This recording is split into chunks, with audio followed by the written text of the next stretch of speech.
Okay, we're all set. Good evening, everyone. Welcome to the Oceans panel, Intersecting Realities, Health, Race, and the Ongoing Legacy of Slavery and Jim Crow. My name is Professor Gwendolyn Roberts-Majette, and I am a professor at Cleveland Marshall School of Law, and I focus in on healthcare disparities and health law issues. I am going to be your moderator for this evening's panel, and we have a distinguished group of scholars to help us think about these issues. We have Professor Sabrina Struggs from the University of California, Irvine. She is a professor in the sociology department. We have Professor Candace Taylor Lucas. She is a pediatrician, a physician, and also with the University of California. And we have Michelle Goodwin. I will give you a little bit more information about their background after I give you some announcements. So this is the 1619 project in 2020 that is an interdisciplinary effort at the University of California, Irvine. As you can see just from this particular panel, it is a distinguished group of individuals who are looking at health issues from a broad spectrum. And after our panel discussion, we will have a discussion facilitated by Shireen Basu and Shireen Hamdi.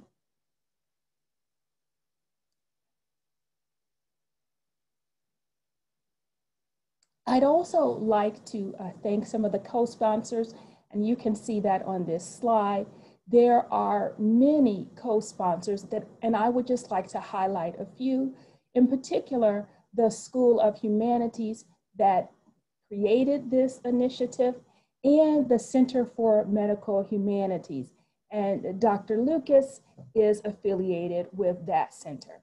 Of course, you can see on the slide that there are many other schools in the UCI system that are participating, like the School of Law, where Professor Goodwin is a professor, but it's definitely an interdisciplinary issue.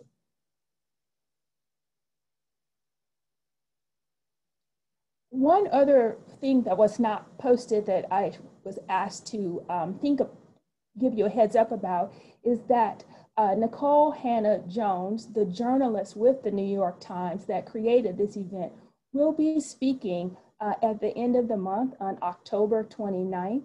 She will speak with students at 2 p.m. and she will speak with everyone, the entire community, at 5 p.m. So if you're interested in those events, please sign up. And additionally, there is a competition for students for you to give reflections on all of these conversations that are going on this month. And as an additive incentive, there is a prize. You can win $50 Amazon gift cards, and some videos will be selected for the social media page. So students, please stay tuned and think about and provide your reflections for the center. All right, so what I want to do is, before we start the panel, just give you a little bit of background about our particular panelists today. Their bios are provided in detail on the website. I just want to highlight a few things this evening. First of all, Professor Sabrina Strings, she is an associate professor in the School of Sociology. She's a certified yoga instructor, and her work has been featured in a wide variety of magazines and journals, including Feminist Wire, International Law, the New York Times, Scientific America, and she has a book that is very appropriately titled for our topic today, Fearing the Black Body, The Racial Origins of the Fat Phobia, published by New York University Press in 2019. Our next speaker will actually be Professor Michelle Goodwin. She is a Chancellor Professor of Law at the University of California, Irvine. She is the founding director of their Center for Biotechnology and Global Health Policy. She's an elected member of the American Law Institute, and she has a new series that she has been working on this year for Miss Magazine entitled On the Issues with Michelle Goodwin. She is a prolific scholar. She's written many books, and her work has been featured in Forbes magazine, New York Times, and the New England Journal of Medicine. Our final speaker for the evening will be Dr. Candace Lucas. She is a professor. She's a general pediatrician. She's an associate clinical professor in the UC Irvine School of Medicine. She's the co-director of a very important initiative, the Leadership Education to Advance Diversity for African, Black, and Caribbean Communities, known affectionately as LEAD ABC. She is also the program director for the Children's Pediatric Residency Program, and she was recognized as the 2018 American Academy of Pediatrics Orange County Young Physician of the Year, and is the recipient of 2 awards from the University of California, Irvine. She's the 2019 School of Medicine Leonard Toe Humanism in Medicine Award, and the 2020 UC Irvine Humanism in Medicine Faculty Award. A very distinguished panel, as you can see. So our first panelist will actually be Professor Michelle Goodwin, and so I'll turn it over to her. Well, thank you very much for that warm introduction, Professor Majette. It's my honor and privilege to be with my colleagues this evening for this program, and I'd like to thank Professor Judy Wu as well for helping to direct the 1619 initiative for us at UC, at the University of California, Irvine. So I'm happy to begin our program, and I want to root it in histories because histories are incredibly important. There's been debate around the 1619 project. The debate has been around the founding of what year it was in which Black people were kidnapped and brought to these shores. What isn't of any kind of debate is the fact that Black people were in fact kidnapped, sex trafficked, labor trafficked, and so much more when brought to these shores, whether it was in the 1500s or the 1600s. That happens to not be in dispute. But our conversation this evening is about health and the intersections of health in a 1619 type of a project. And here I want to begin with a thought experiment that connects us not only to physical health, but also to mental health. And that thought experiment is the following. You imagine that if we were to sit through a play or a movie for 15 minutes and had to watch children, mothers, fathers, siblings being bit upon over and over again. Now, if we had to endure that and the kind of graphic ways in which it took place in the 1500s, 1600s, 1700s, and 1800s, where people were stripped naked, often formed over, opened their mouths and other orifices, sometimes still shackled to heavy metal weights. If we had to watch that 10 minutes, 15 minutes in a film, by the 15th minute, there would be people saying, this is just too gratuitous. Why must we sit and look at this? It's too long for us. It makes us feel queasy. It's unsettling. But imagine that this is an enterprise that doesn't last just 10 minutes or 15 minutes. Imagine that it's an enterprise that lasts more than an hour. In fact, most auctions did last more than an hour, but I'm not just talking about the auction. I'm talking about the practice that people become addicted to, because racism and slavery and Jim Crow were addictions in the United States, addictions that were fueled by the capitalism that could be derived off the bodies of Black children, Black women, and Black men. We know not only because of historical records, including diaries and receipts and so much more, but we know now through DNA, the proof of Black women's bodies being used as an expendable resource in the fueling of America's capitalism. We know economically that Wall Street was built upon the actual reproductive and physical labor of Black women. And when you think about that, I want us to not just imagine or query the physical health that was the physical health in which people suffered, or the physical health suffering, but also the mental health suffering as well, not just of the people who had to experience it because they were the people who were laboring in cotton fields or cutting sugarcane or building homes and universities and all of these things of the South, but the people who saw them as expendable people to be put to that kind of labor.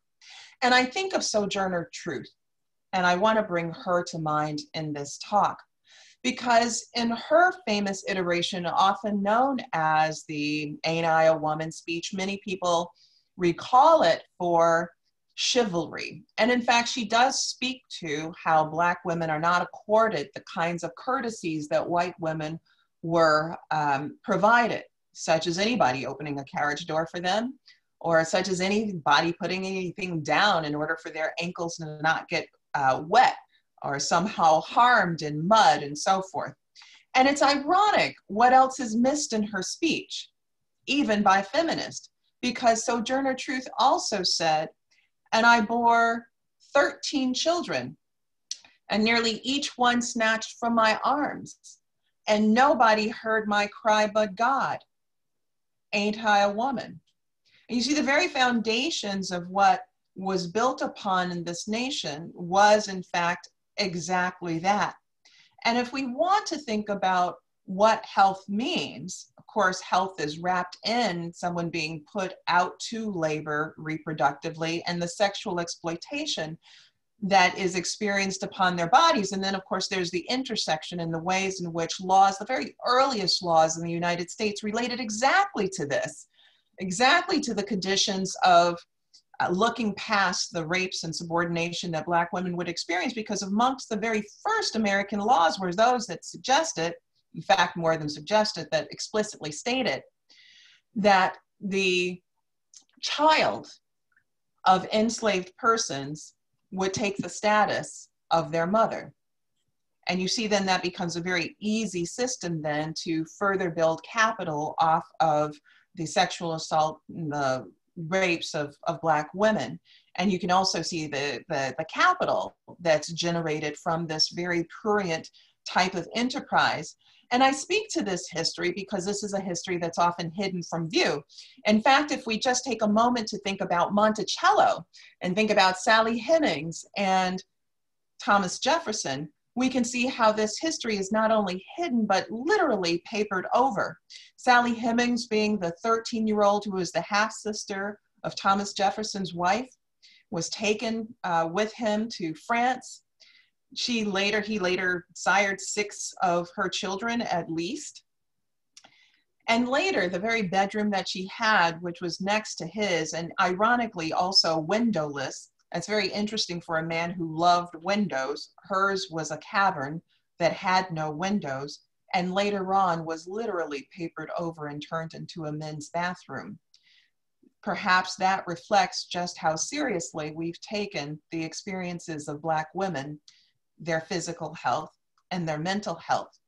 And this is an important time to be thinking about this kind of a conversation, especially in light of very recent stories coming out of Georgia, detention centers, where we've learned that women who sought asylum have been sterilized. At least that's the allegation from a whistleblower.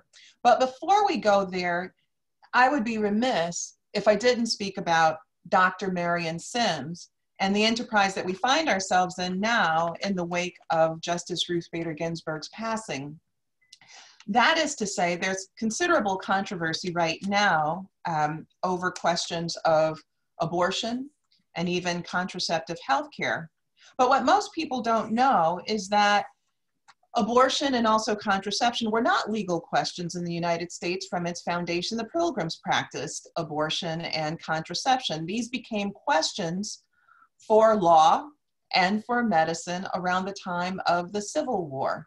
That is, as Black people were beginning to, at the sort of precipice of exercising and being able to have freedom, there was a very curious enterprise that was struck about by white male doctors who had discovered the profession of gynecology and obstetrics. And I want to make this point here because I think it's very important given these times of an election coming up, these times of Ruth Bader Ginsburg's passing, and also the time of confirmation hearings for the next Supreme Court justice. That is to say, around the time of the Civil War, nearly 100% of women's reproductive health care was actually done by women, for women. And if you think about it, there's nothing mysterious with that. For millennia, who would you have expected to do women's health care but women? But what is very interesting about this, and that connects with capitalism and monopolies, is the fact that nearly 50%, or maybe even just a little bit more than 50% of the people who actually did this reproductive health care were Black women, who soon became dispossessed of the profession that they had, and that is as midwives. As doctors, Marion Sims early on in experimentation, but more Joseph DeLee, Horatio Storer became individuals who sought to lobby against midwives being able to freely practice their profession, and at the same time using the rhetoric, anti-abortion rhetoric and anti-contraceptive rhetoric in order to secure a field for themselves. And if you allow common sense to just take hold, there are certain things that you know, whether you go to college or a doctor or a lawyer or not, which is the following, which is that sexism meant that women couldn't go to medical schools. That meant that Black women would be shut out of the very profession, and white women too, and indigenous women too, of the very professions that they had actually practiced for so long. Then it's no surprise that by the beginning of the 1900s, midwifery was pretty much gone. Now, I don't want to wrap up my comments with connecting another dot, because eugenics plays a very important role here. After the end of slavery and the end of Reconstruction, we become a nation that also becomes curious about eugenics, and so curious that it decides to practice eugenics. And in the United States, practicing eugenics, what it seeks to do is to rid this nation of people that are considered socially, morally, culturally unfit. This is long before Nazi Germany gets involved. The United States begins doing this in the state of Indiana. It's the first state to enact a eugenics law. But by 1927, the Supreme Court takes up a case involving a Virginia eugenics law. Virginia drafted a law. It was a model law, meaning that it was the law that could be passed in every state. And in this model law, it called for the compulsory sterilization of people who were considered unfit. And there was a test case that went before the Supreme Court, a case that involved a girl named Carrie Buck. Carrie Buck had been a 16-year-old white girl who had been raped by her employer's nephew, and she had a baby out of wedlock. The state of Virginia sought to sterilize her so that she would never have any children again. The state already had her mother in custody in one of its facilities. And so the case went before the US Supreme Court, and what was very telling in the decision from the United States Supreme Court, not only did it uphold this Virginia law, but the court said that generations of imbeciles are enough. The court says that the authority that a state has to impose inoculation is broad enough to cover snipping the fallopian tubes. The court says that better than to let the kind of offspring that Carrie would have starve for their imbecility or end up in the criminal justice system, that the state, and by the court's authority, every state in the United States was better off by not allowing them to continue their kind. At some point soon thereafter, Nazi Germany took this up. At some point, there were legislators and others that said that the Nazis were beating the United States at its own game. There were tens of thousands of people who were sterilized because they were thought of as being socially unfit. So the program did not end there. And that is to say, at a certain period of time, it was thought that about a third of the women in Puerto Rico was sterilized. Some coercively, some may have wished to have been sterilized, but it's thought that many were done under suspect circumstances. Indigenous women experienced the same, and so did Black women to a degrading degree. In fact, if you've ever heard of the Mississippi appendectomy, it was a term that was used by Fannie Lou Hamer to describe what happened to Black girls in states like Mississippi, Alabama, Arkansas, and elsewhere, where girls as young as 10, 11, 12 years old were sterilized against their will and oftentimes without their parents having any kind of knowledge after going in for a routine kind of medical treatment. These concerns live today. That is to say, when we think about the 1619 Project, the lingering effects of dehumanization, of slavery, the lack of appreciation for the integrity and the humanity of Black people linger on. And I draw out this specifically with regard to the experiences of Black women, because Black women are often overlooked and invisible as we talk about any number of things from criminal justice to the healthcare spectrum. There's more that I could share with you about this today, but since I've ended this talk talking about eugenics and I've brought up contraception and I've brought up abortion, I think it's very important to think about two factors before I close, or maybe two sentiments. The first is Dr. King in 1966.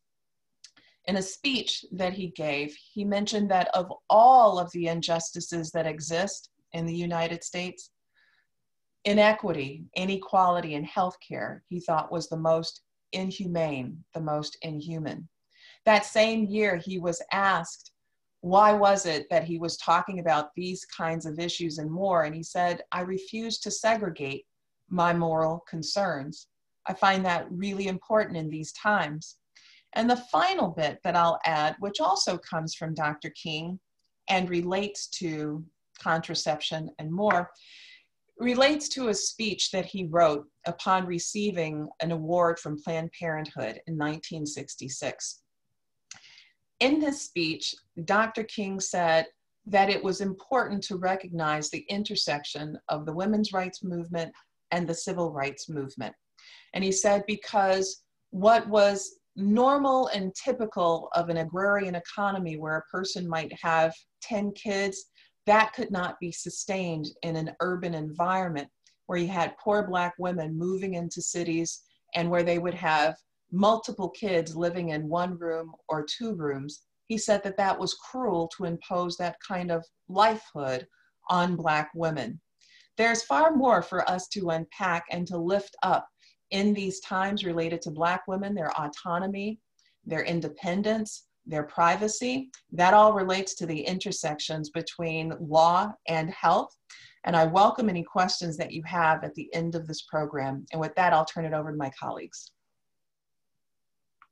That was awesome, Michelle. We really enjoyed it. Now, Professor Strings, would you give us your presentation? Yes, and I would like to thank everyone who was involved with the organizing of this event And also, obviously, Dr. Goodwin, it was really beautiful to hear your articulation of all of the different ways in which slavery has played a role in Black women's health outcomes. So as it turns out, I'm going to be speaking first about COVID before turning to how my talk relates to the question of the legacy of slavery.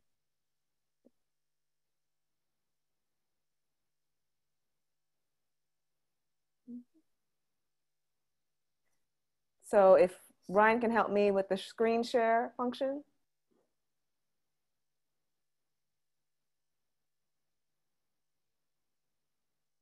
There it is. Thank you. Okay, great. So the title of my talk is, Your CPG is Probably Racist. And so I'll just begin. Yes, we'll keep it there.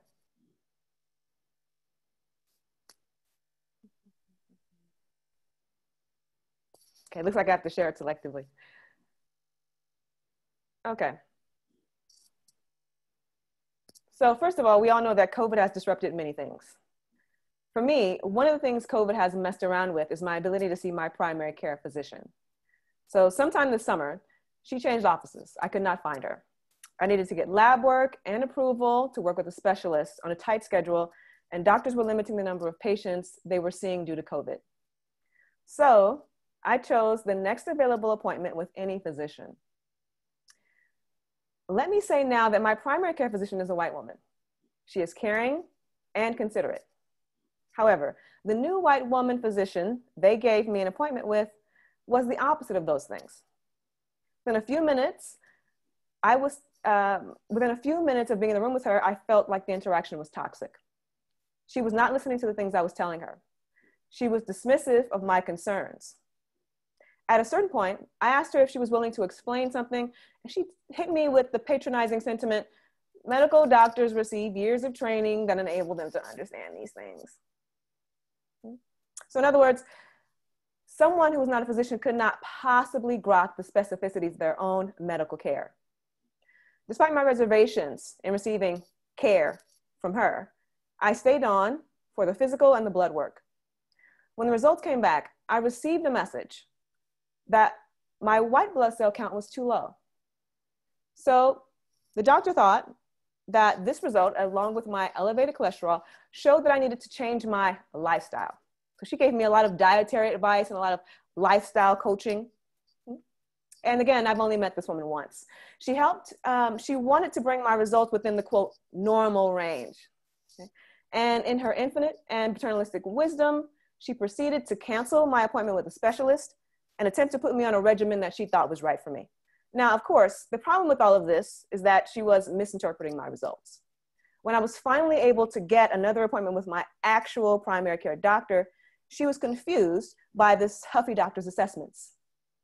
All that the patronizing doctor had been doing was looking at little H's or L's next to my labs and claiming that I was sick and that I needed to change my lifestyle. But of course, my real life physician, who knows me and looked at my medical history, saw a story of stasis. My good cholesterol was elevated, which is a good thing. And my white blood cell counts had been the same for 15 years. Okay? And it was absolutely within the normal range for Black women. Okay? This patronizing doctor had wasted my time and caused me to squander hundreds of dollars in medical tests and assessments.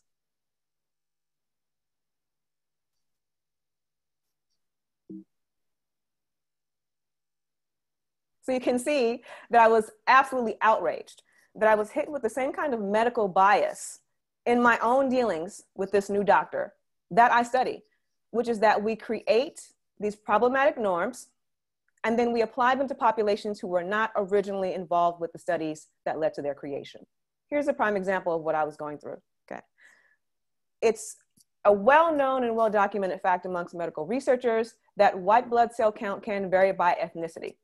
Black women typically have a lower white blood cell count than women of European ancestry, right? But they are otherwise completely healthy.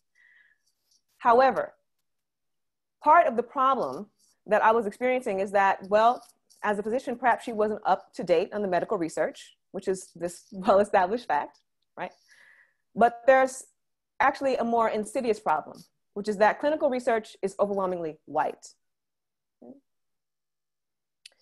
As you can see from this study conducted or at least reported on by the Scientific American, clinical trials have far too little racial and ethnic diversity. And as a result, the findings that they are delivering are not in any way representative. So what ends up happening is that in the United States, approximately 40% of all of the people in this country are people of color, but as few as 10% of the people who are involved in clinical trials and other forms of medical research at times are people of color. So consider that disparity.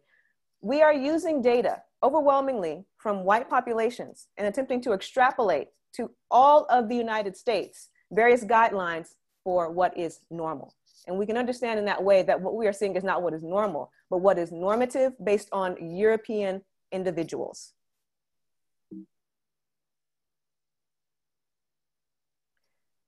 Clinical practice guidelines are racially biased. And we know this because of the fact that the clinical research and other forms of medical research that I was just describing do not routinely incorporate people of color. What this means is that so-called evidence-based medicine, right, the kind of medicine that's based on studies, is inherently racially biased, right? That's why I said in my opening title slide, your CPGs, AKA clinical practice guidelines, are probably racist. They're racist in the fact that they do not include people of color routinely, and this means that they're applying racially exclusive criteria to all of the American population. At the best, it might inappropriately misdiagnose people of color, but at worst, it can lead to harmful recommendations.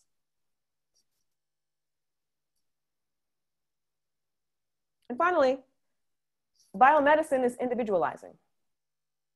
Now, in many respects, we think that this can be good because we might allow individuals, patients, to have a one-on-one relationship with their physicians. Excellent when the physicians are caring and thoughtful. However, when we have physicians who are relying on clinical practice guidelines that are racially biased and applying them in a racist fashion, what ends up happening is that doctors see these, take a look at little H's and L's, and then they provide the kind of feedback about individual lifestyle choices, like I was told, and how we can change them. It does not take into account racial ethnic differences. It does not take into account context, including whether or not you live in a safe neighborhood, whether or not you have access to a grocery store, all other kinds of things that might be going on that contribute to the stress, especially of people of color, oftentimes will not make it into the conversation because they're looking at little charts and trying to determine whether or not you are normal. And again, that normalcy is being defined overwhelmingly by studies on white populations. Okay. So it may seem as if that has very little to do with questions of slavery. And yet, there is a tremendous irony here, which is that part of what I've just explained to you is that they're not incorporating Black people and other people of color in studies in a representative fashion. But of course, we know that during the era of slavery, that was precisely what they were doing. They were using Black bodies largely for the purpose of conducting medical research. And I know that Professor Michelle Goodwin has already talked to you about Marion Sims, so I'll provide just a brief slide here. So this is an image of Marion Sims, deemed the father of gynecology. And what he would do is experiment on Black women who were slaves and did not have the right to consent, or therefore to deny consent. He conducted dozens of experiments, right? You can see there's Black women, there's one on the table here. There are others sort of like hiding in the background, trying to see what this man might do. And as a result of his work, he was able to invent the speculum, which is a tool that's still used in gynecology today. But when people talk about Marion Sims and laud him, as some people are still want to do, they ignore that there was the very problematic racist use of Black women's bodies in order for him to make these kinds of advancements. And I'm sure I don't have to tell you about the Tuskegee syphilis study. What ended up happening was that there were Black men who had syphilis who were told for decades that they were in a study to receive treatment, when in fact, all of them were in the control group. No one was receiving syphilis treatment. They were simply being monitored in order to track the progression of the disease. So what I'm trying to explain is that historically, as a result of slavery, Black people's bodies were overused for medical research. That was to benefit white populations. Today, Black people are being excluded from medical research. That is also to benefit white populations. Whether or not we are incorporated is really immaterial, except for the fact that it's only going to be judged based on what's going to be beneficial for the population writ large, and that especially it stipulates the majority population. So I will end my comments there, and I will look forward to additional questions.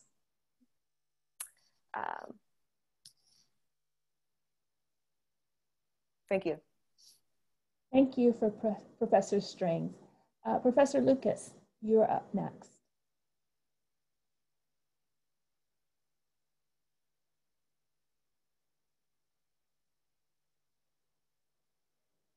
You may be muted. Thank you.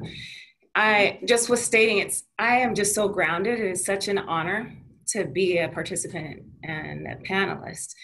And just today, and in listening to Professor Goodwin and Professor Strings, and in being a doctor on the side of medicine, impacting health, trying to make a difference, but knowing that this exists, it's hard.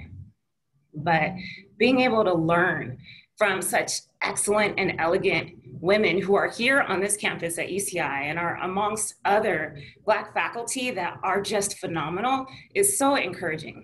And so I'm thankful to have a chance to speak with everyone today. So I have no disclosures to report. And I want to start with a narrative of my own. And I know often when we're speaking, we don't always inject ourselves in the content of what we're sharing, but I think it's important for me to do so. So I was born and raised in California, Southern California, mostly Los Angeles and the Los Angeles area, and lived in Inglewood before moving to the suburbs of Diamond Bar, where perhaps some in the audience are also from both or either locations. Well, my parents were both raised in a segregated South, in the same segregated South that we speak of historically, that we speak of being impacted by Jim Crow laws. And each moved from Alabama to California to leave that, and in the hope of really a better life for themselves and eventually for our family. But in growing up, in the summer, I would go back to Birmingham, Alabama. And I would go to the Civil Rights Museum as a child and tour the museum and have someone point at someone and say, oh, that's your cousin. Oh yeah, this is your second something cousin passed removed. And I would look at those images and want to close my eyes, but be drawn in with a question of why? Why is this our historic reality?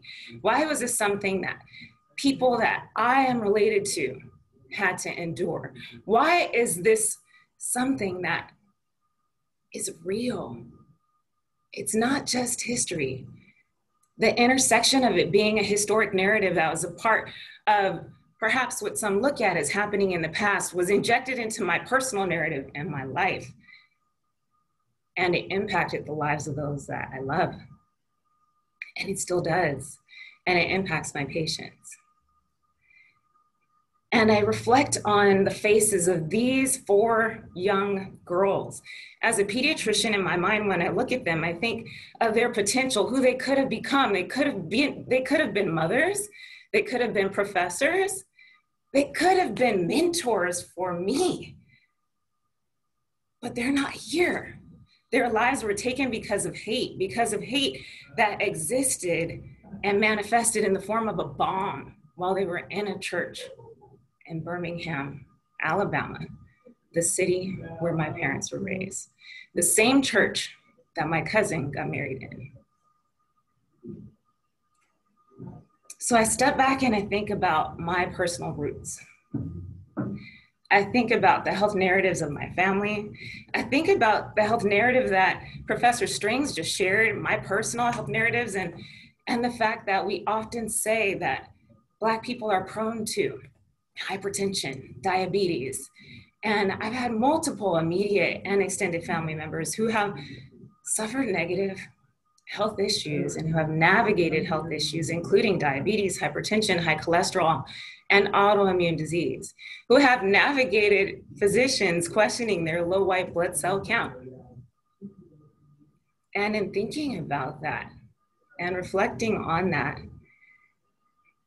and now knowing the volume of health disparities that exist, the volume of health disparities that impact even young Black adults. We think about overall life expectancy is improved, but when considering the fact that Black people are dying early from all causes, from high blood pressure, from diabetes, from stroke,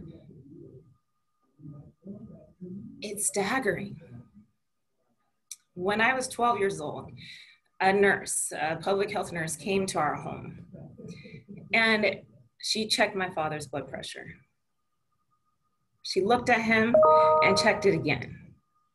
And she said, "Sir, do you feel okay?" And he said, "Yeah, I feel fine." She said, "Your blood pressure is over 200, over 120. Are you sure you feel fine?" "I feel fine." She said, "Sir, you need to go to the doctor." He said, "Why?" She said, "Let me check your blood pressure again." And it went up. His systolic blood pressure went up above 210. She said, "You need to go to the doctor because you could die." And I remember that moment indelibly as I sat on the couch next to this woman, a Black woman, a Black nurse who checked the blood pressure of my father. And then I questioned, well, what does this mean? My grandfather had a stroke. He had high blood pressure. He had diabetes. What does this mean for my family? What does this mean for him? And thankfully, he was able to go to a doctor, to be seen, to receive care. He had access, he had insurance. And he was not in an era of segregation, where if the hospital was only for white people, he wouldn't have been able to go in. But in thinking about this and all causes of mortality and COVID-19, and in thinking about the impact, what if my father wasn't able to be healthy? What if he wasn't able to start medication and to make adjustments to navigate this diagnosis? Then I would be like some children now in New York City and across our nation who have lost a parent due to COVID-19, with this odd intersection that exists as we're looking at the narrative of slavery, upon the narrative of policies, upon the narrative of disparities and a health burden that then predisposes Black people to die from an invisible virus. And 29% of children who have died from COVID-19 are African American, and only 14% of US youth are Black. Black children in New York City have experienced a loss of a caregiver from COVID-19 at twice the rate of Asian or white children. There are visible and invisible impacts. There are quantifiable and unquantifiable impacts, but both matter. And COVID-19 is not the only health issue that is stealing parents. Maternal mortality is a definite concern in our nation, but it is a ridiculous concern for Black women. Black women have 3 times the risk. They're 3 times as likely to die due to pregnancy-related causes as white women. And it doesn't matter if you have a higher education or a higher income. Black women with at least a college degree have a pregnancy-related mortality ratio that is 5 times as high as white women with a similar education. And I am fortunate to have 2 sons. Thinking about this, knowing this, being aware of this risk for others that I know, friends, family, colleagues, that within and of itself is stressful. But it also means that there are babies who are born with risk as well. Black infants have higher percentage of preterm birth, with comparing 11.9% to just under 8% for white infants. And in thinking about infant mortality in Los Angeles County, an infant's risk of dying is 3 times that of a white infant in LA County.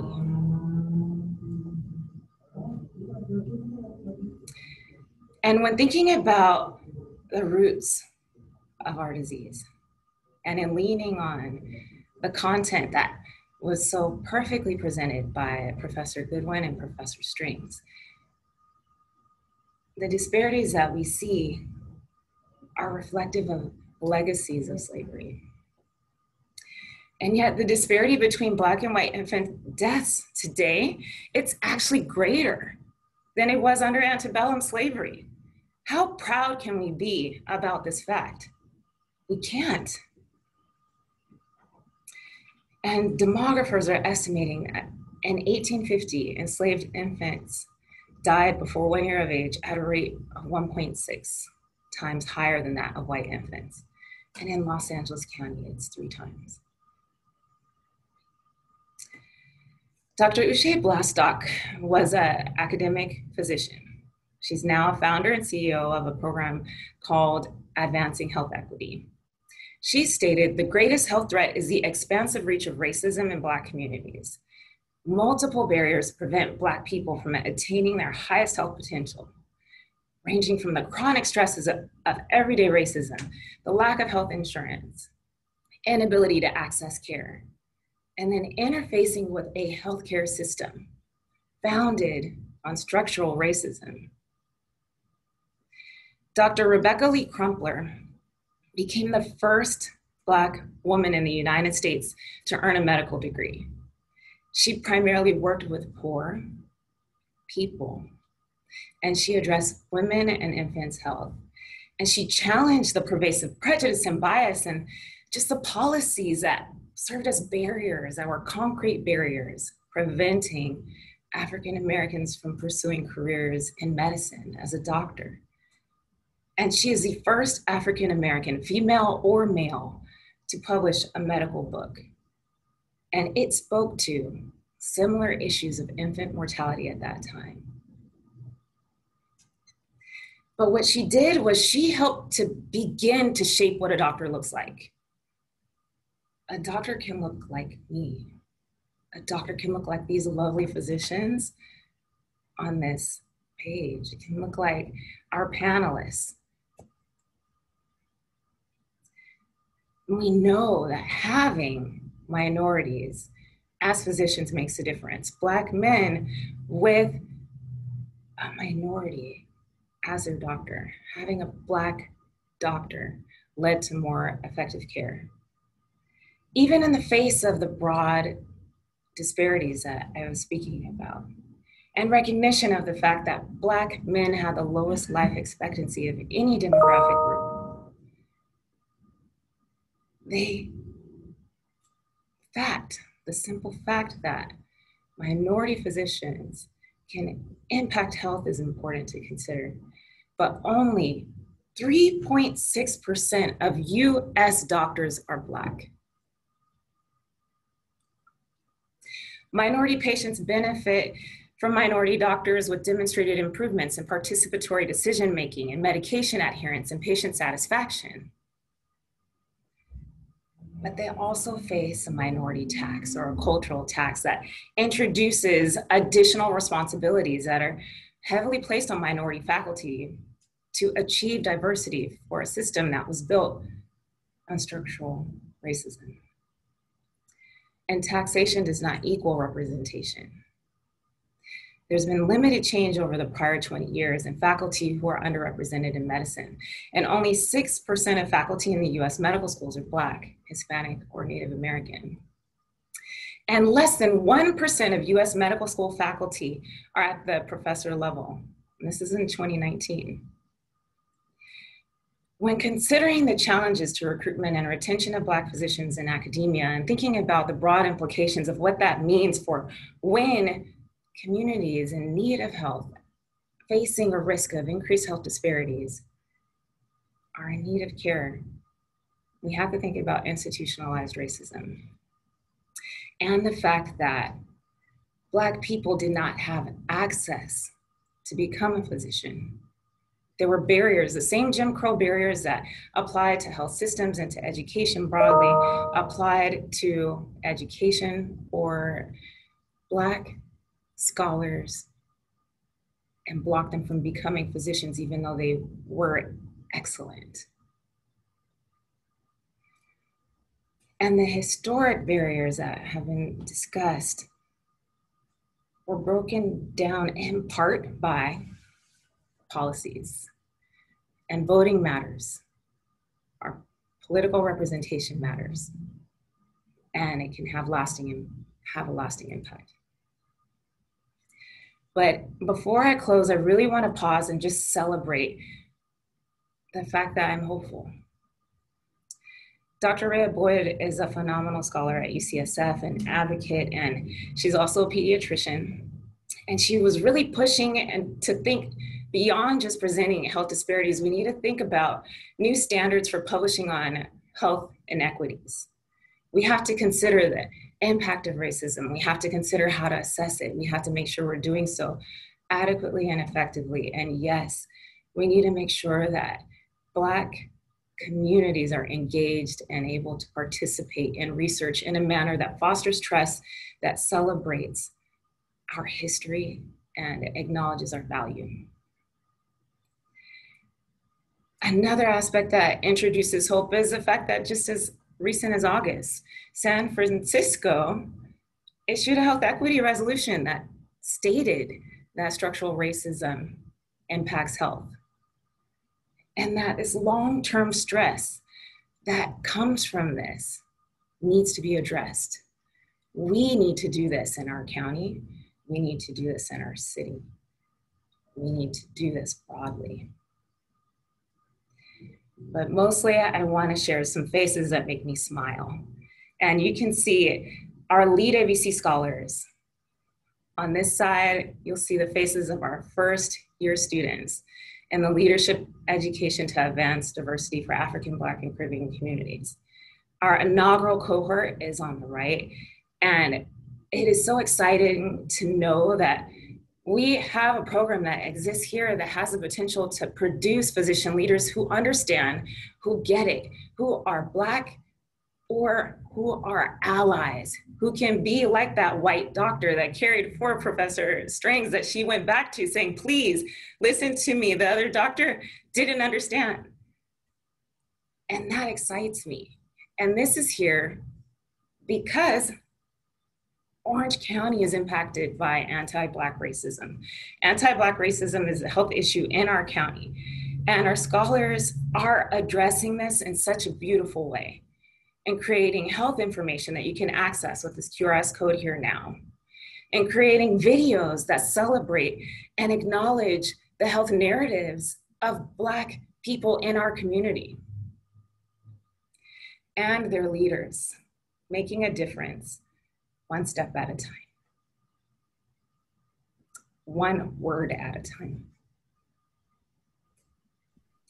And it's making a difference, and it's having an impact. And they will continue to have an impact.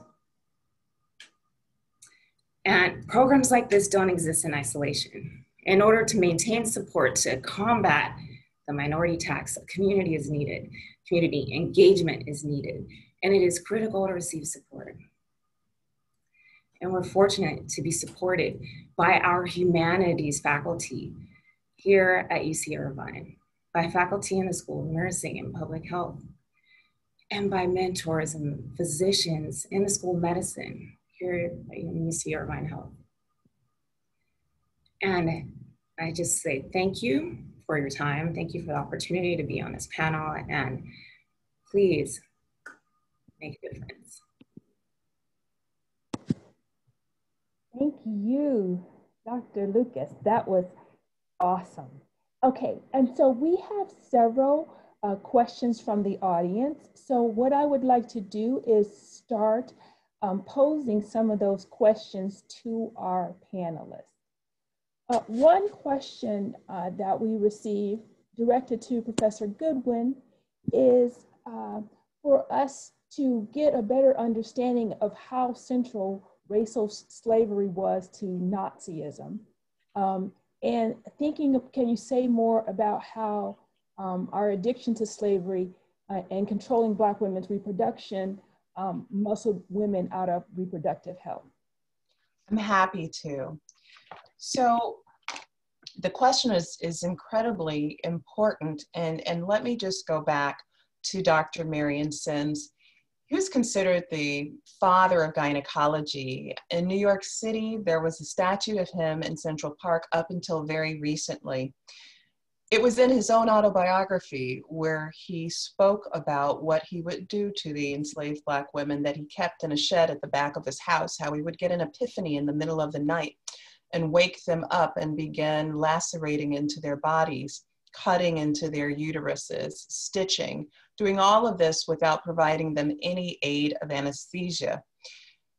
These were his words, and it is amazing that in his autobiography, then it was lifted up and hailed rather than seeing the terrorism and the torture that he inflicted upon Black women.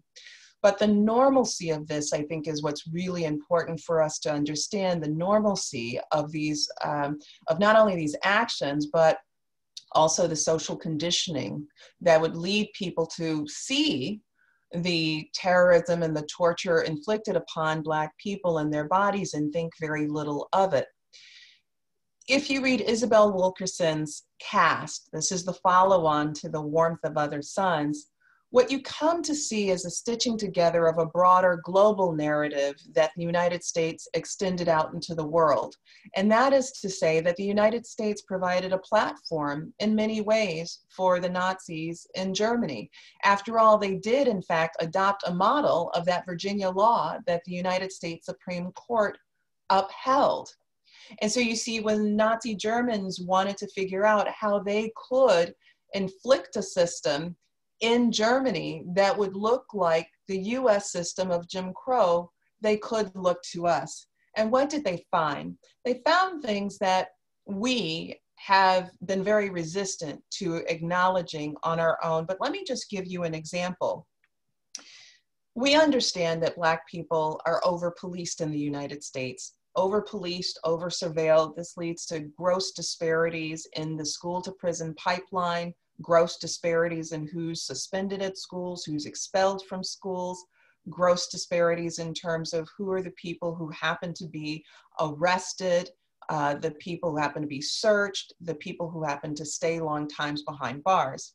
And yet what we also know empirically is that we can call those disparities because when we look at any range of crime, we know that there's not any real difference as by race. If we looked at drug crimes, we know that white people actually are higher on the scale of using and perhaps even selling illicit drugs than Black people are, but the rates of incarceration are far different.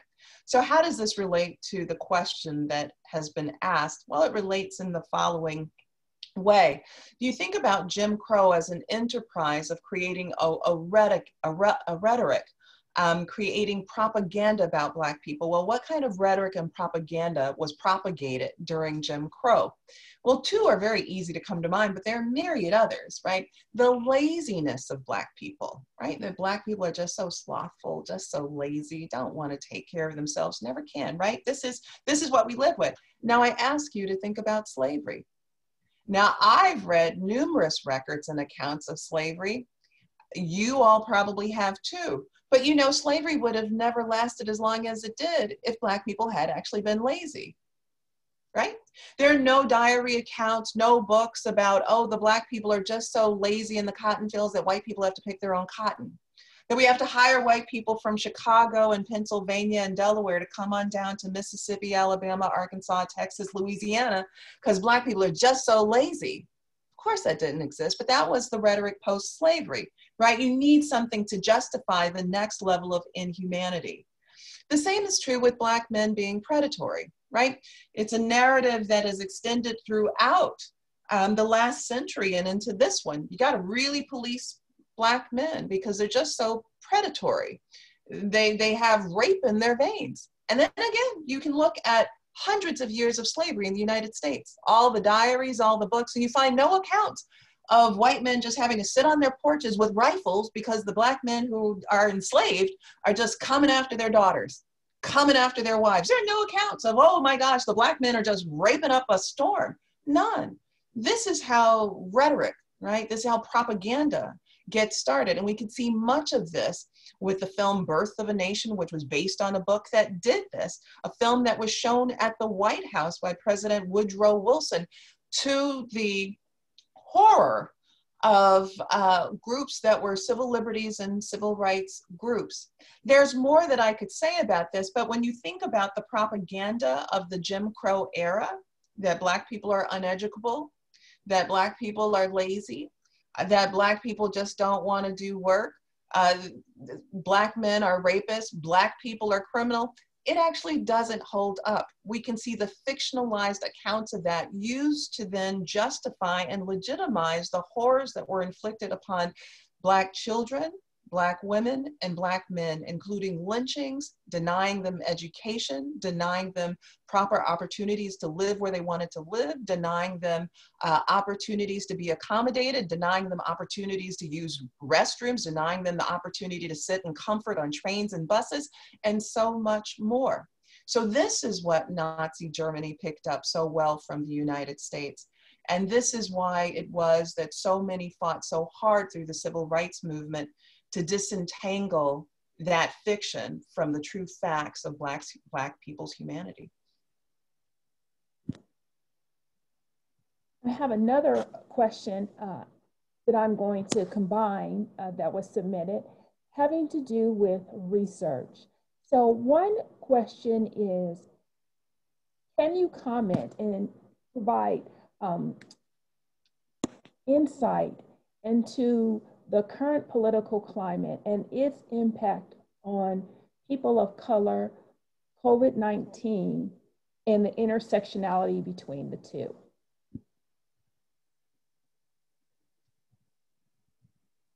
Who would like to take that question?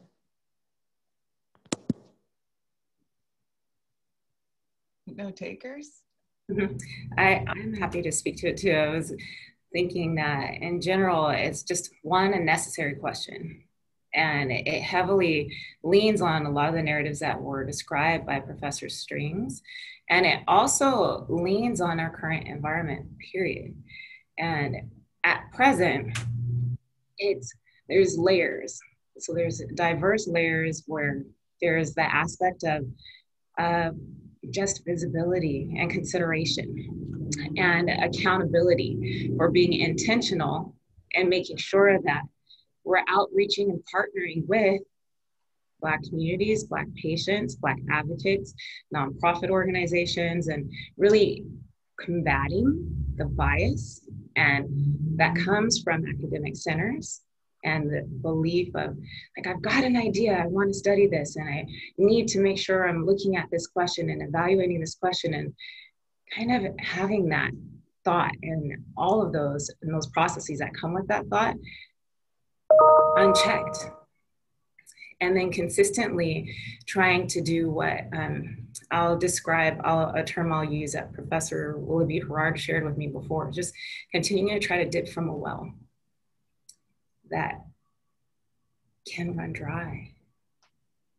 And without doing anything to feed back and to provide support back. And in acknowledging that and in thinking about the fact that we have systems that are not trusted and we need to conquer that trust We have to make sure that we're engaging in conversations and looking at barriers that exist within investigational review boards, within training requirements, within policies that are influencing researchers and questions around science. And we have to make sure we're not asking questions that perpetuate the construct that race is a biological construct when it's not. It's a social construct. Okay. Another question that it builds on this is, can you comment on efforts to include minorities in COVID-19 vaccine studies?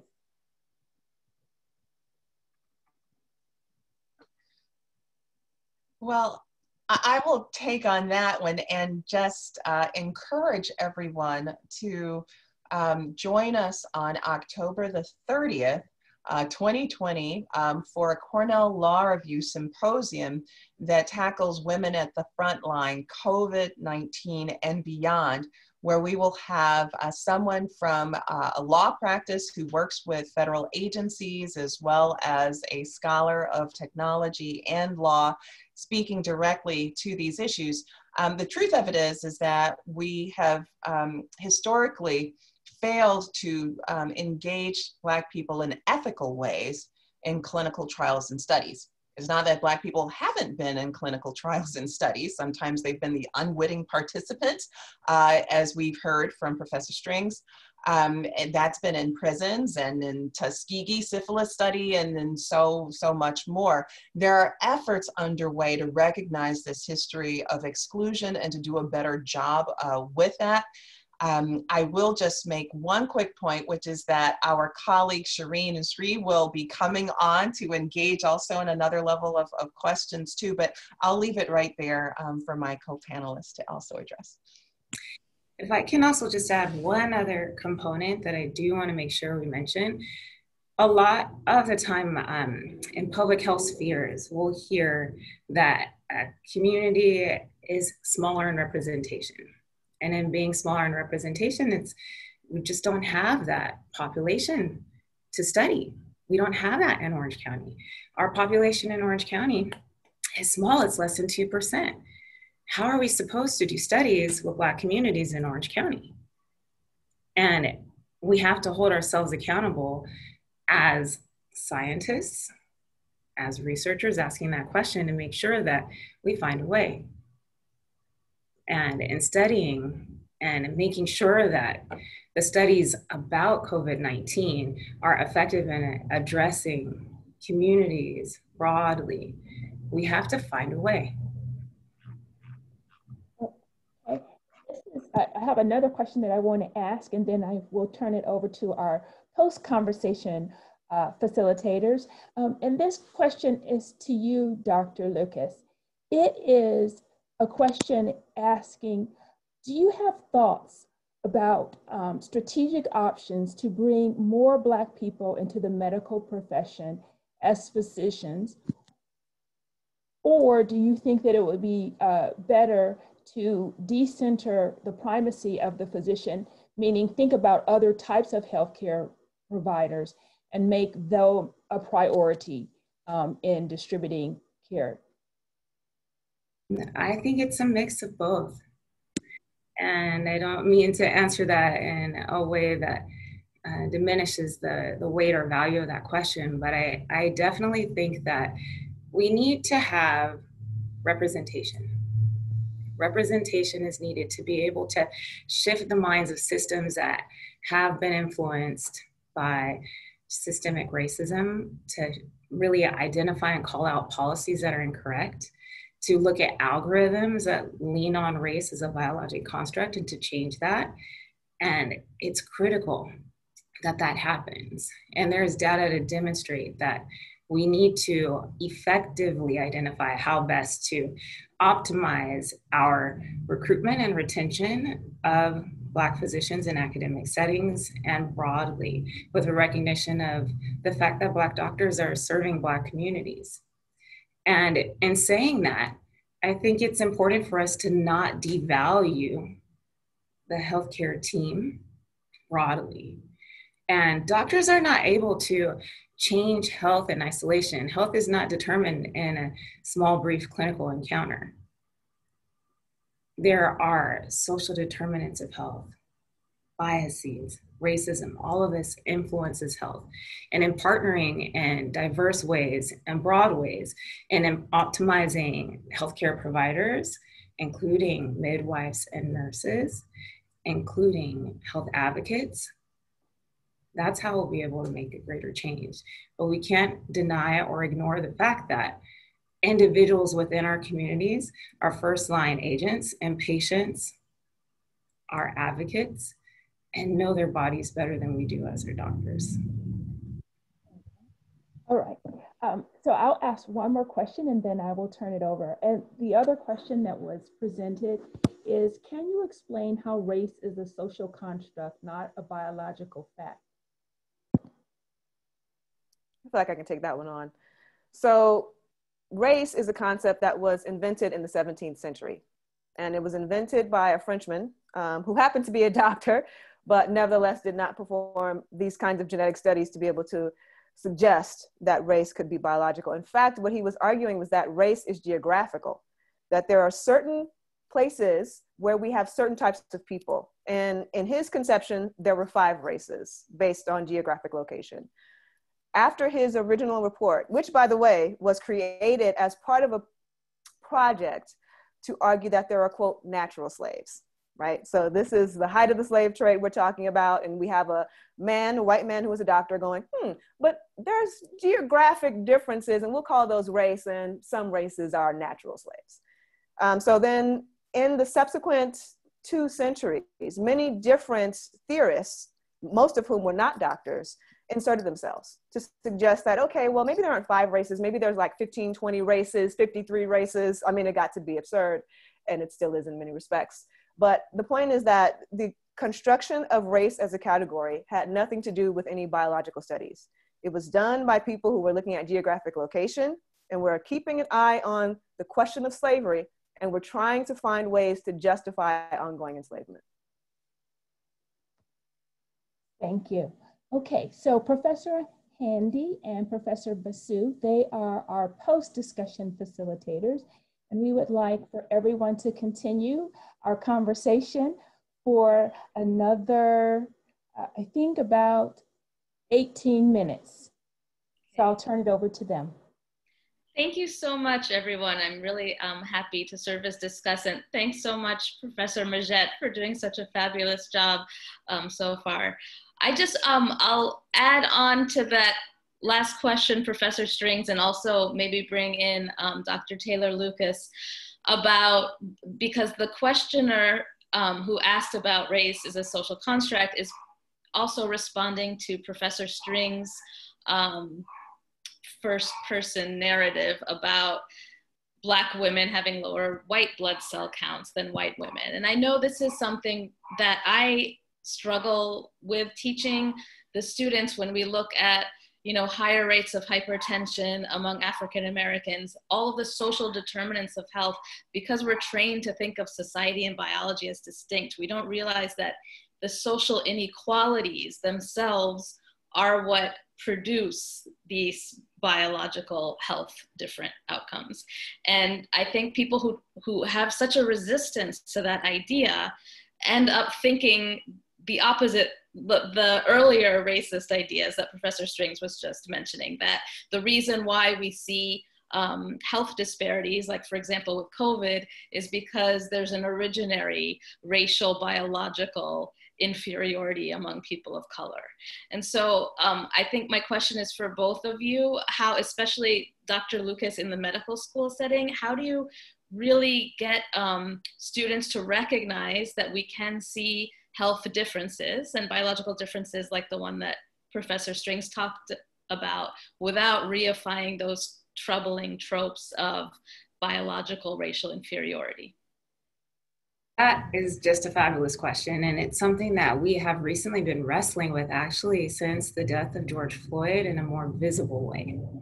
And it's impactful in knowing that we are able to be in a space where we can ask this and question science and medicine and evidence and look at whether what we believe is true is truly true.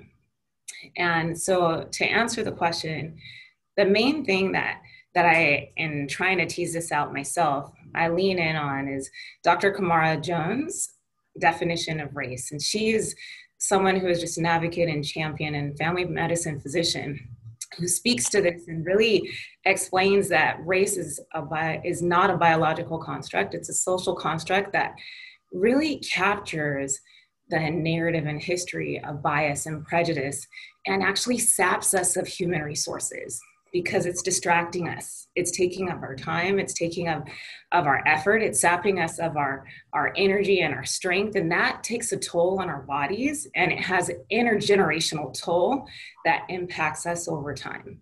And that intergenerational toll can manifest and does manifest in the form of health disparities. But in thinking about it and thinking about how we have to be careful and in thinking about ways in which we need to pay attention, medical students actually raised questions around just our use of GFR, which is glomerular filtration rate. And the questions around this are really looking at whether our use of this lab, which for kidney function, right, doctor? Thank you, for kidney function, yes, which has like a distinct value for African Americans specifically. Like, why is that the case? Why is this something that's produced in medical centers broadly, especially if it impacts whether Black people who are already at increased risk of hypertension and diabetes, which predisposes them to risk of having kidney disease? If we're at risk of kidney disease and we have a lab that somehow assesses this, how does that make sense? And how is that a construct that is biological? And then to share a personal narrative. So and I laugh and shake my head because I hope you will do the same after I say this, but when I was applying to be a medical student, I interviewed at Meharry University and was getting a tour around the campus and was touring the anatomy lab. And I was partnered with another person who's a white man, and he asked the tour guide when we were in the anatomy lab, what do Black people's organs look like? And I had a conversation with myself. I said, "Self, did he really just say this out loud?" And then I looked at the tour guide looked back at me, like, he did. He literally just said this out loud. And my self-conversation continued. And I said, well, Black people have polka dot hearts and striped livers and rainbow lungs. And then I came back into the present moment, and the tour guide very politely said, they look the same. And I'll stop with that. Thank you so much. Professor Goodwin, did you have an addition to that? Oh, just a sigh, right? I mean, I would add to it if the viewers and listeners would like to learn more about that. There was a University of Virginia study that was done just a few years ago where they did a survey of medical students to see what types of explicit, implicit biases they had. How well did they understand that Black people experience pain at the same rates of white people, same blood? And what was so shocking for so many, and you can read a write-up about this in the Washington Post, is that they found that first year, second year, third year medical students and residents had those same kinds of biases that this person on the tour did. Did not know that Black people have the same, skin density. Black people's blood coagulates the same, and so forth. So these are current issues, not even just 20 years ago, but very recent, urgent now that we have young people, sadly, still holding on to some of these biases just because this is what they grow up with.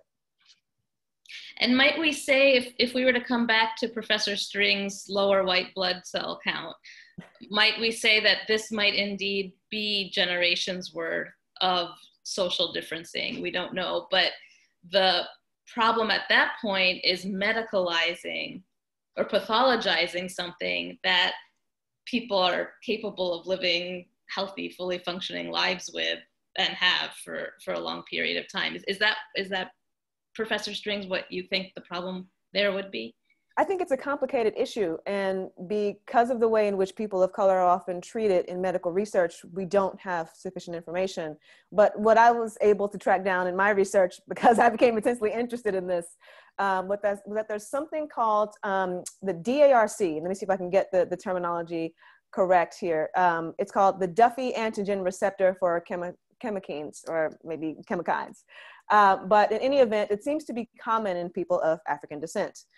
But it's also common in people of Middle Eastern descent. So it's not just Black women, it's Middle Eastern women. So unless people are going to claim that Black and Middle Eastern women are of the same race, then we might notice that there's some genetic variability that might have to do with culture, might have to do with ethnic origin, might have to do with geographic location, but there aren't sufficient studies for us to understand that. Perfect. Professor Basu?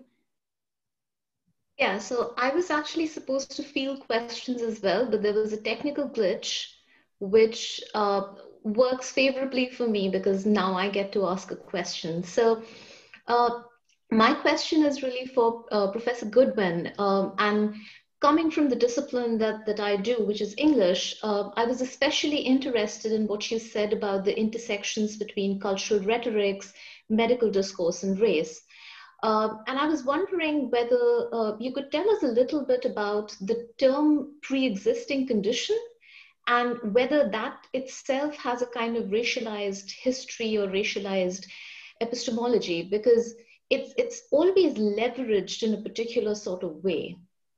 So that's a great question. So let me just get out of the way the contemporary understanding of pre-existing condition. So when we talk about that in relation to the Affordable Care Act, it protects individuals from being kicked out of insurance programs because they had a prior condition. That prior condition could be breast cancer, it could be ovarian cancer, it could be prostate cancer. There are insurance companies that have said they won't pay for a second pregnancy because the first one was a pre-existing condition. It's been a way in which insurance companies are able to leverage against patients. The Affordable Care Act protected against that. But now to your more historical, nuanced question, well, yes, isn't that interesting, right? So Blackness itself, the sort of blackness, brownness, being indigenous, these kind of pre-existing conditions of being pathologized. There's nothing that we can do for these people because they were already born damaged in some way. And we see these narratives percolate over time and again, trotted out for convenience sake. We see the difference between the rise of criminalization against individuals who were using crystallized cocaine in the 1980s and 90s, right? Crystallized cocaine, and the narrative was that these were crack moms who would have crack babies. And if you read the New York Times, Wall Street Journal, Rolling Stone, etc., of that time, what you find is the same old kinds of narratives trotted out as before, right? Which is that these are children that are born with small brains if their mothers used illicit drugs during pregnancy. They have they have deformed genitalia. And you just can't make that up. This is the kind of stuff that we heard in the 1920s, 1930s, et cetera, this kind of pathologizing. But then I would say, take a look back, step a second back and look at the use of methamphetamines and the rise of use of methamphetamines amongst white people. No meth babies, no meth moms, none of those kinds of stereotypes. No, we just need to police them so much. No, they're the most dangerous people in society. And if you read the rhetoric of the 80s and 90s, you would see that, oh, these children are going to be uneducable. These are children who are going to be weapons to school and gunning down their classmates. These are going to be people who will have no choice but to incarcerate. These are part of the pathologies of over time, and this is a pre-existing condition of slavery that lingers through Jim Crow to help justify people who could continue to bid on people over and over again. Because let's remember, the very foundation of that was to say that you don't have to worry. These are not human beings. These are people who are chattel. They're no different than a cow, a pig, a dog, or a cat. And that is the foundation on which these narratives actually stand. And if we're honest with ourselves, then we would be able to recognize it, unpack it, and then think about how we can act differently today. Thanks so much. Dr. Goodwin, while we still have you, I want to ask a question posted by an anonymous attendee who says, Dr. Goodwin, please explain the moral distinction you make between eugenics and abortion. Both target vulnerable and helpless humans in the interest of advantaging more powerful groups. Well, I would disrupt the question because it's actually not fully accurate there. So the first would be to say that a person is 14 times more likely to die by carrying a pregnancy to term than to terminate it. Pregnancy can be very dangerous. A Black woman is 3.5 times more likely to die during pregnancy than her white counterpart, and that's a national statistic. Once we actually dive into the various territories of the South, then that rate increases by 10-fold or even 17-fold. So we're talking about very different kinds of categories. But if we're to think about law and autonomy as relates to one's body, there's one thing for the state to say that we're going to coerce you into the likelihood of your death if you are pregnant, right? That we get to make that decision for you and that we know empirically it's one that could lead to your death.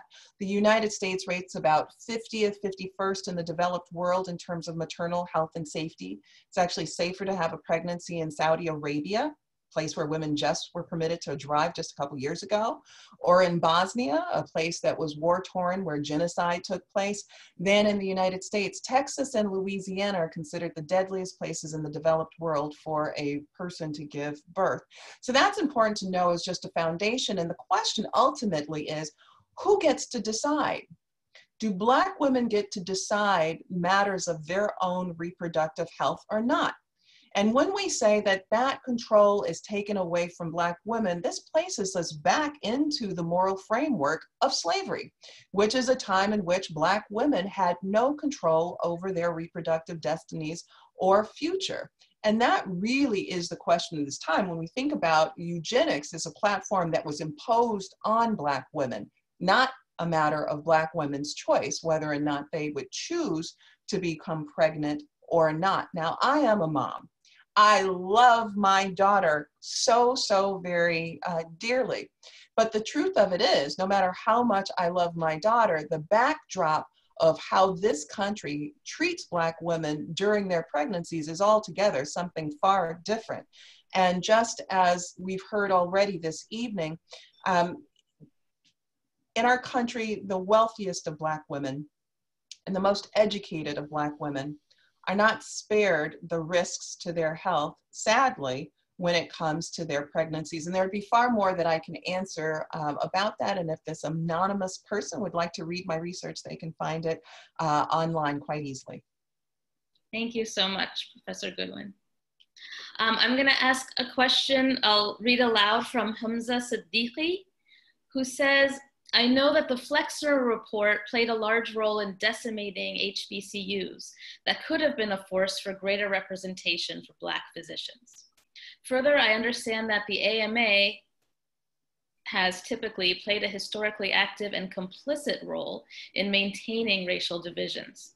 How might the AMA be addressing allostasis as an institution and looking inwards as well to reckon with the history? I didn't give this to my co-panelists, but I do want to just add a bit here.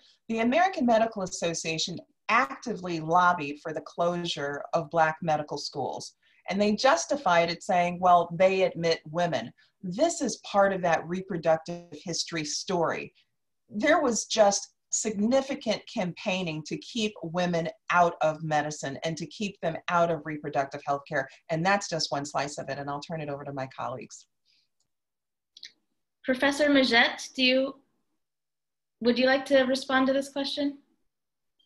So the question was about the role of medical schools. So as noted in the articles that were provided, the issue of having medical schools, this is very important, and it shows how people of color have taken providing for their communities into their own hands. So we've had Meharry and we had Howard University, two institutions that are some of the largest continuing producers of physicians of color.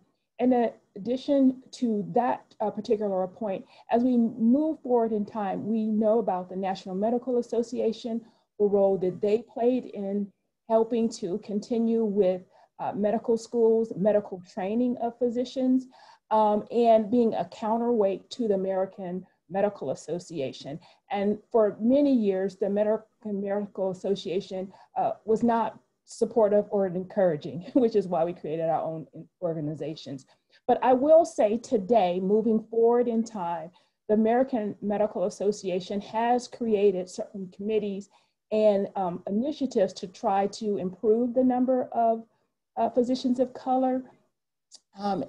Affirmative action programs also trying to improve the numbers and increase the number of physicians. So there have been efforts. We are not where we need to be, and their efforts are very important. And as Dr. Lucas told us today, part of the problem is we are getting people to go in, not at the numbers that we need, but once people get in the institutions, then they encounter barriers that are discouraging and cause people to leave.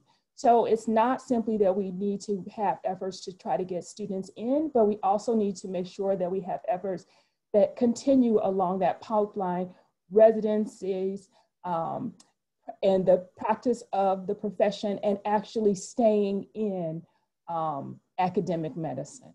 Absolutely. Thank you so much, Professor Margette. I know Professor Goodwin has to leave us, so I'm going to thank all the panelists and Professor Basu. This was really tremendous.